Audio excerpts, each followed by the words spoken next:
Well, hello, Logic class. Here we are yet again. This is actually going to be my last video lecture because we're going to finish up the rest of the material here today. There'll be some review work for you guys to do next week and a test to take next week. And then it's just reviewing for the final and stuff. So we're here at the very end of our subject matter for introductory logic. Hope that you guys have enjoyed this class and have learned a lot along the way. Today we're going to be finishing up by talking about some more informal fallacies. So I hope that you enjoy this. Make sure that you get all of your work into me. Remember, I need quizzes and I need tests. And if you have any outstanding ones, you can still give them to me. You just need to send them to me via email. You can send them to my True North email, or you can send them to the jess@sojournbaptist.org. That's my church email address. Either one will work, and that will grade them and put them into iGrade. So make sure you check iGrade and see if there's anything that you're missing. If there's a 0 in there, that means you're missing something, and you need to get that into me ASAP. All right, so as I said, we're going to finish up our discussion of fallacies today. We're going to be talking about fallacies of ambiguity as well as fallacies of form. So lesson 34 is, I just want to give a quick review of what we're doing with these fallacies. We introduced this subject last time together, but informal fallacies are popular, invalid, unhelpful forms of reasoning. Studying and responding to such mistakes is an important employment of the lessons that you've learned in this year, in this class so far. So this is kind of a good summative discussion here at the end where we talk about fallacious uses of reasoning. And we're going to look at a few more sorts of fallacies today. Remember, there are three divisions of these. We talked about the fallacies of distraction last time. We'll be talking about fallacies of ambiguity and fallacies of form today. These divisions, remember, are just for convenience. They're not to make absolute or authoritative classifications. And each of these fallacies are such due to how they're used. It's possible to reason rightly while using some of these arguments. So context becomes crucial in all of these things, which means we have to employ wisdom when going about these. There's a possible case in which something is an actual fallacy that we're looking at, and there's other cases in which it's not a fallacy. So we have to look at each case carefully. All right, so let's talk about fallacies of ambiguity first of all. So these are fallacies which result from ambiguous or vague or unclear information. So the word ambiguous means something that is unclear. All right, maybe that word to you before now is somewhat unclear, but an ambiguous thing is something that is unclear or vague. And so the fallacies that we're looking at here result from some sort of lack of clarity regarding terms that are being utilized. The first one we're talking about is equivocation. This is when someone's using words with more than one definition in different ways in the same argument. Now, there are words that can be used with different meanings. That's not untypical. But there's a problem if you use the same word with a different meaning within the same context, within the same argument. Let me show you. We'll look at some examples together. But in an argument, it's necessary for terms to retain the same definition throughout. And if a different definition of a term is employed in the midst of an argument, this fallacy is committed. And a lot of miscommunication happens if people are utilizing different definitions for terms. Now, this could happen even in normal everyday conversation, but it becomes all the worse if someone's actually misleading through the use of a varied definition in the context of the same argument. So here's a couple of equivocation examples. Someone saying the only rational being is man. Women are not men. This explains why women can be so irrational. Okay. Now, obviously, this person has a chip on their shoulder, and maybe some of you girls are a little offended even by the line of this argumentation. Well, your offense, it might be rightly taken just from an emotional standpoint, but also there's a problem with the very line of argument, right? This is an example of equivocation, because in the first case where it talks about man here, the only rational being is man, they're using man there in the sense of humanity. So both men and women are being included in this term man here. But then in the second case, where you have women are not men, it becomes clear here that what's meant there is not that they're not human beings, but that they're not male. So in the second case, we use men in the sense of maleness, whereas in the first case, we're using man in the sense of humanity. And so then when we get to the conclusion, this is what explains why women cannot be rational. Well, it's an unfair and it's a wrongful, it's a fallacious use of reasoning, it's equivocation, because the first man is meant in the sense of humanity and the second man is used in the sense of male. And that's a problem. Or in this case, in England, people do not drive on the right side of the road. So this means they always drive on the wrong side. Notice here that right is being used in the first case to refer to the right or left, whereas in the second case, right is being contrasted with right and wrong. So we're using right in the sense of the directional sense in the first case. In the second case, we're talking about something being correct. And again, this is a case of equivocation. So two meanings for the word man in the first example, two meanings for the word right in the second. Okay, so the next sort of fallacy of ambiguity is that of accent. This is when the meaning of something is changed through using a different emphasis. Now, there's no problem with an individual communicating meaning through emphasis. We all do this, as I just did there. We all do this, and it's highly effective. So we all make use of emphasis in various ways. There's nothing wrong with doing that, but there is something wrong if you're using emphasis in a way that is contrary to the manner in which someone else meant to be communicating something, resulting in an erroneous conclusion.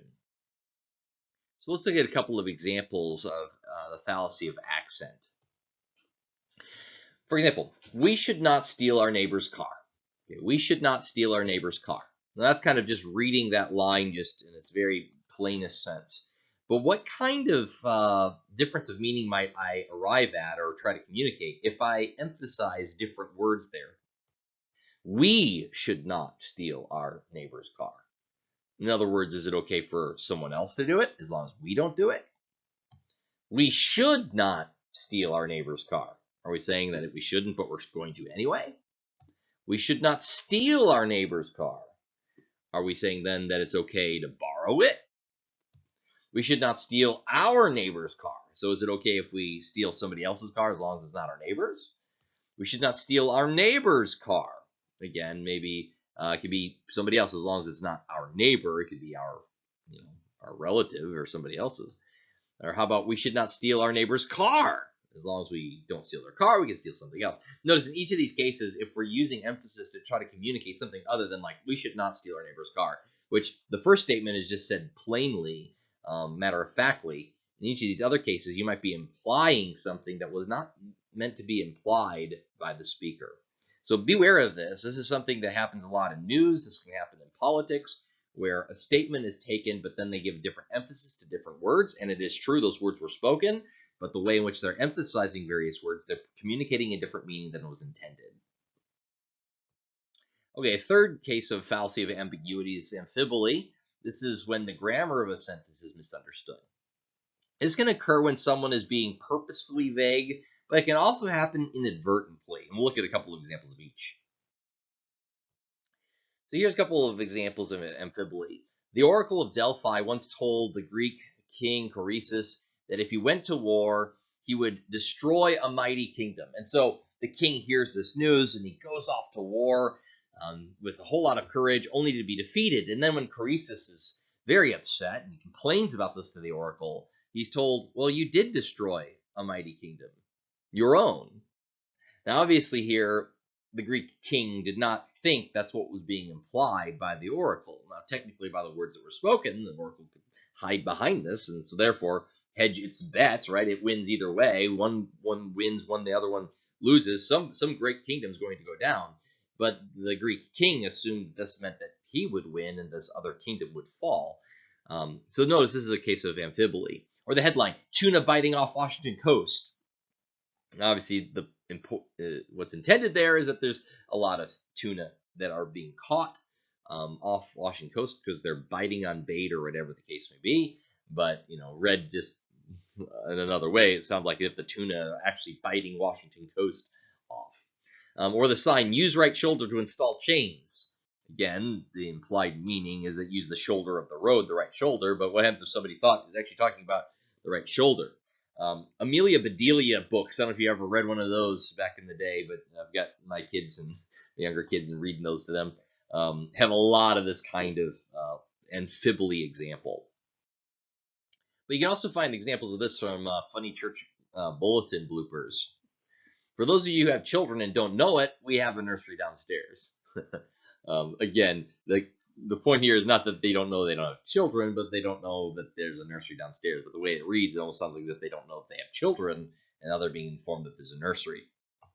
Ladies, don't forget the rummage sale. It's a good chance to get rid of those things not worth keeping around the house. Bring your husbands. Again, these are statements that by themselves are fine, but it seems to imply that husbands are also something that aren't worth keeping around the house. Or the peacemaking meeting scheduled for today has been canceled due to a conflict. Again, obviously that conflict must have been some sort of scheduling conflict, but it does sound quite hilarious being right there next to a peacemaking making meeting. It sounds like as if that meeting shouldn't have been canceled.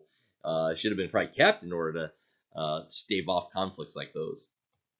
Or the missionary from Africa speaking at Calvary Memorial Church in Racine. Her name was Bertha Belch, and the announcement was made, come tonight to hear Bertha Belch all the way from Africa.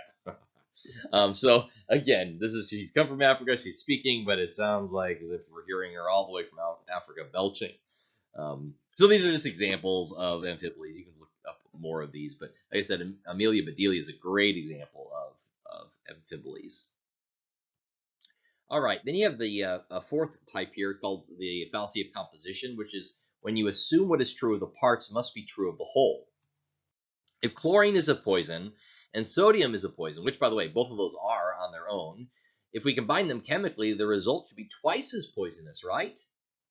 Well, we know, though, from chemistry, that's not at all the case.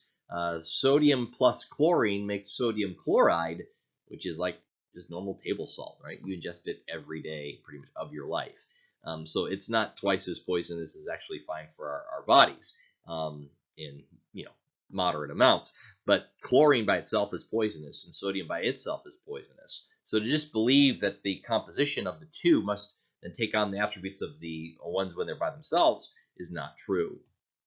Each part of a 747 is designed to be lightweight, so a 747 must not weigh much. Again, notice the problem here. While each individual component is meant to be as lightweight as possible, when you can assemble an entire 747, it's not light in weight, right? It's quite heavy. All right, then the fallacy of division. Assuming what is true of the whole is true of the parts. This is the opposite of composition. The Astros are a great baseball team, so each player on the team must be great. So note here, the point that's being made in the reverse is that if the whole must be good, then the individual parts must be fine. You do the same thing with sodium chloride, right? Sodium chloride is good, so sodium and chlorine must also be good separately for the human body. And you'd find out, no, that's not at all true. They're actually poisonous. All right, so now we get to lesson 35 and the fallacies of form. These are fallacies which result from a structural problem. So first of all, circular reasoning, and I'm certain you've heard of this before. This is committed whenever you assume what must be proven. So you set out to prove something, but you assume what you're proving from the outset. Simple form looks like this. P is true, therefore P is true. But it can look more like this. Rock music is better than classical music because classical music is not as good as rock music. Notice that there's been no real reason given here. The statement from the outset has been utilized to just buttress itself further with the statement that's made at the end. The conclusion assumes the premise. And the premise assumes the conclusion. So you're not actually argued towards anything. It's just circular reasoning. Now note, there are some instances of circular reasoning that are not necessarily fallacious. When trying to defend the truth of ultimate standards, we find that you have to reason circularly. For example, a Christian apologist argues that the Bible is true because it's from God, as the Bible declares. In this, he's demonstrating that the Bible is his ultimate standard. If the standard is truly ultimate, then you're not guilty of circular reasoning. Whenever this is unavoidable when you're talking about ultimate authorities, because if someone asks you, well, why do you believe that that is the ultimate authority? If you were to say, well, because so-and-so says it's the ultimate authority, at that point, you've now made that other person the ultimate authority. Because then they can ask, well, what makes that person the authority who can say that's authoritative? Like, well, because this person says that that person's authoritative to speak on that issue about authority. But then that just pushes the question further and further back until eventually you get to a point where you have to say, because he says it, he himself says it. For us as Christians, that's God, right? God is true. God is everlasting. And why do we know that? Because God has said it. That is a line of circular reasoning, but it's unavoidable whenever it comes to ultimate authority. You cannot escape that, because otherwise you have to appeal to an authority higher than the one that you're talking to. And if you're doing that, that makes the higher one the higher authority and just pushes the question back another layer. So circular reasoning is unavoidable when it comes to ultimate authority. All right, then we come to the post hoc, ergo propter hoc fallacy. It's usually referred to just post hoc, but it literally means in the Latin, after this, therefore because of this. It's also called the false cause fallacy. If P happened before Q, therefore P caused Q. But it's usually abbreviated post hoc. So it's called the false cause fallacy because it's arguing from chronological order alone. But just because something happens before something else doesn't mean that it caused something else. Sometimes things happen before something else, and it has absolutely no impact on the other thing that happened. It just so happened to have happened before the other thing, but not because it caused the other thing. So post hoc example, a rooster crows before sun rises. So does that mean that the rooster's crow is actually causing the sun to rise? Obviously not. Maybe that would be quite a prideful and egotistical rooster who said, I'm the one that brings the sun up every morning. Whenever I crow, the sun comes up. Just because the rooster crows before the sunrise doesn't mean the rooster is the cause of the sun rising. The American War for Independence happened after the Renaissance, so the Renaissance must have been one of its causes. Now, that may or may not be true. That's a case for historians to argue about. But the point is that just because something happens before the other thing, it doesn't establish that it must have been one of the reasons leading to the thing that's being discussed. This is definitely a part of history, something that is would be argued and discussed whenever you're talking about history. Is a discussion of what things caused another thing, what other things were factors bringing to pass another thing. And just because something happens before something else doesn't mean that it was the cause of something else. So perhaps, but not necessarily. Then we get to the either or fallacy, or the fallacy of bifurcation. This is when there's an oversimplification of choices presenting a false dilemma. It's called the either or because you're providing someone with an answer of this or that, when there might be other options, but they're just not being provided to the person. So it's called an either or fallacy. You're making something into a choice one or choice two when there really are other choices to be considered. What? You didn't finish your homework? Well, you must either be unintelligent or lazy. So note here, there's only two options being given. You're either unintelligent or lazy. You either believe women can be pastors or you're a chauvinist. So again, this is that kind of either or fallacy. You have to believe this or you're this bad thing. And again, we would say that there are other options to be considered where a person is not a chauvinist but believes that women should not be pastors on the grounds of biblical authority. Or finishing of homework, it might have been just that something else happened, an emergency happened, something more important had come up. So it's not that you're lazy or unintelligent, but some other factor prevented you from doing your homework, or maybe even your dog ate it, right? All right, then we get to the fourth type of fallacy of abstractions called complex questions. This is a question that's framed in such a way as to exclude a legitimate response. These are also termed loaded questions. Let me give you examples of these. Have you stopped lying yet? Have you stopped lying yet? So the problem here, right, is if you say, yes, I've stopped, you're admitting to having been lying. And if you say no, then it says that you're still lying. See, it's excluding the possibility of you saying that you are not a liar at all if you just answer yes or no. So if yes, you are admitting past guilt, and if no, you are continuing on in an unrepentant state. So here we're assuming that you're a liar. These happen in courts of law, and this is why they are not allowed in courts of law. What did you do with the money you stole? The lawyer asks. The witness says, nothing. And so then the lawyer says, aha, so you admit to stealing the money. What'd you do with the money you stole? Nothing. I didn't do anything. Like, oh, well, then you're admitting to stealing the money? This is why these complex questions aren't allowed in courts of law. The way to answer these, by the way, is to not answer with a yes or no, but to go after the presupposition and say, I didn't steal the money at all, right? And we kind of understand that. But that's the problem with loaded questions, is they're presenting a yes or no answer, but either yes or no somehow incriminates the person. Okay, and then the fifth and last one is a priorism. This is a fallacy of a hasty generalization, an illegitimate generalizations, making an assumption or making a statement about something or someone before you really know all the facts. It's like a little girl who says, I tried to talk to Tommy yesterday, and he stuck out his tongue at me. Boys are all so mean. So notice she's taking this one experience with Tommy, which might have been a bad day for Tommy also. I'm not saying it's good that he stuck out his tongue at her. But maybe Tommy in general is a very nice guy, but he had a bad day. Or beyond that, let's say Tommy's even a horrible person. That doesn't mean that all boys are the same sort of individual.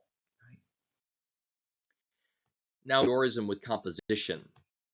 Someone who commits a priorism looks at one particular case and applies what he perceives to the whole, while the one who's committing the fallacy of composition looks at all of the parts and assumes what is true of one of the parts is true of the whole. So an a priorism, an example would be like, you take a bite of a pie and you get one bite and it's really bitter, and you go, the whole pie must be bitter.